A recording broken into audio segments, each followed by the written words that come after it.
So you're going like to send your artistic.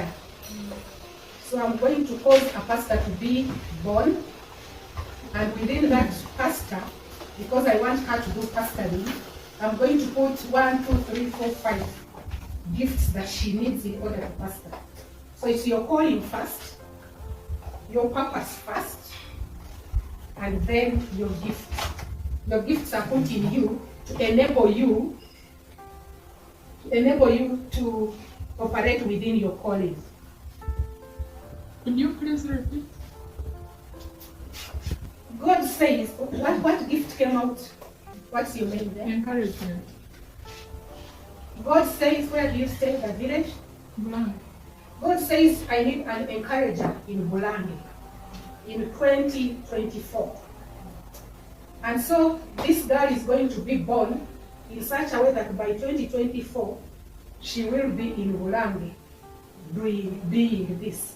And so I'm going to deposit these gifts within her. It's because God is shaping you to be an encourager, to be a teacher, to be whoever, that he puts the certain gifts in you. It's not the gifts that determine your call. It's your call that determines the gifts. Excuse me. It's not your gift. It's not your gift that determines your call. It's not because God wakes up and says, hey, Jill, she has this gift, she has that gift, she has that gift. Therefore, she's going to be a giver, a helper, a teacher. No. It's because he says, I need Gertrude, I need an encourager in Bulangi in 2024. So this encourager, I will put A, B, C, D in her to enable her to be in Bulangi and be able to encourage those around.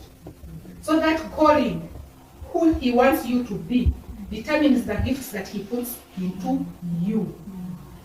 It's not because of the gifts that you have that he says, okay, she has this and this and this, I gave her this, therefore she's going to do that. No. God looks, the way God does his processes, the little that I know, he looks at the end products. The end product he wants in you, and backs down, backs back, and creates that. I want an encourager there. Therefore, I put 1, 2, 3. At this stage, I put this. At this stage, this. So that by 2024, she's what I want her to be in the place I want her to be. Because of who he wants you to be, he puts what you need in order to be that. And the purpose? The purpose, all of us, God's creation, are created for the glory of God. That is our purpose. I was going to get there, but let me start there. Our calling leads us into our purpose. We glorify God.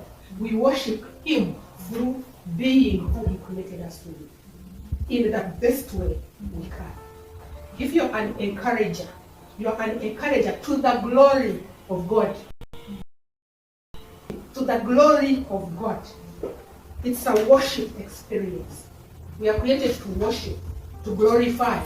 So who we are worships, who we are glorifies.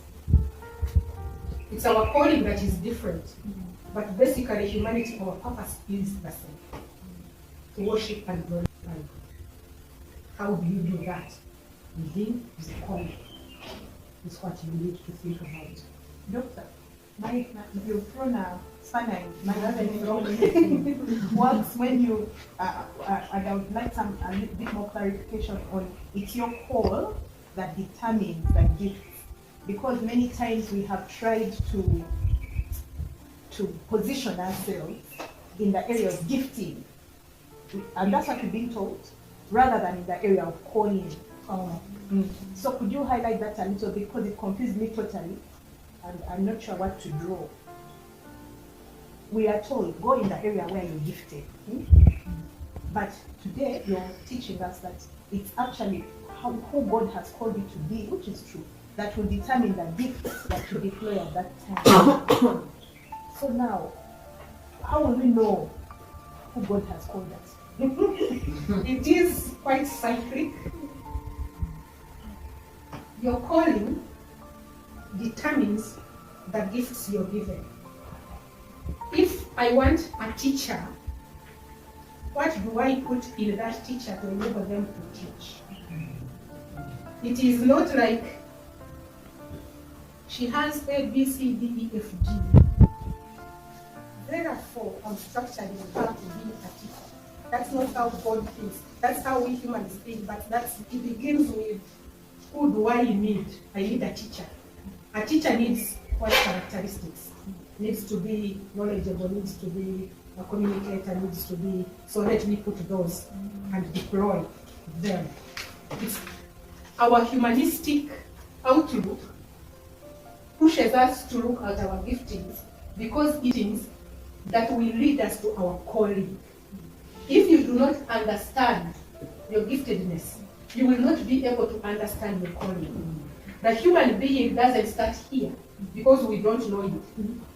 But God has given us pointers to it. The pointers are found here. Once you understand this, it helps you to understand that. But from God's perspective, He didn't start here. He started with the who, and then gave you the what. So us as human beings, we look at the what in order to lead us to who God created us to be. An example I can give in the Bible is when Samuel was called to go and anoint David, that he didn't know who David was. So for him, when he reached, he just looked on the aspects, the outer aspects, and he thought that maybe God is looking at the outer aspects of a person. So when he reached, was it a brother to David? One who was tall. Yeah. Then he thought he was the one, and then God said, no, he isn't the one. Yes, thank you very much. So God's perspective is different from ours, but when we align with His thinking, then we are good. We know we are created for a purpose, but like you're asking about the purpose, in order for us to accomplish that purpose, God gives us the means. And the means to accomplish our calling is the means through which we achieve the purpose, the glorifying of God. It is the road that takes you into fulfilling your purpose. Purpose is kind of the destination, and calling is kind of like the journey that you take. Because in Christ, all of us have the same destination, but the roads that we take, our service roads, our calling roads are different. But we are all heading, aiming at the same God. And our roads are unique. Our roads are different. So let's not try to travel the road somebody else is traveling because we like it. Because God gives us uniquely identities to guide us on the road that we take. Our gifts guide the road. I'm walking in my calling of teaching. I'm walking in my calling of whatever it is, to the glory of God. Is that very well understood? Meaning, yes, quoting Monroe, you are what you are. You are how you are. And you are who you are because of why. It's the why that we begin with. The why, the glory of God, we begin there. And then the what, the how, and the are all feeding into the why. It's always the why.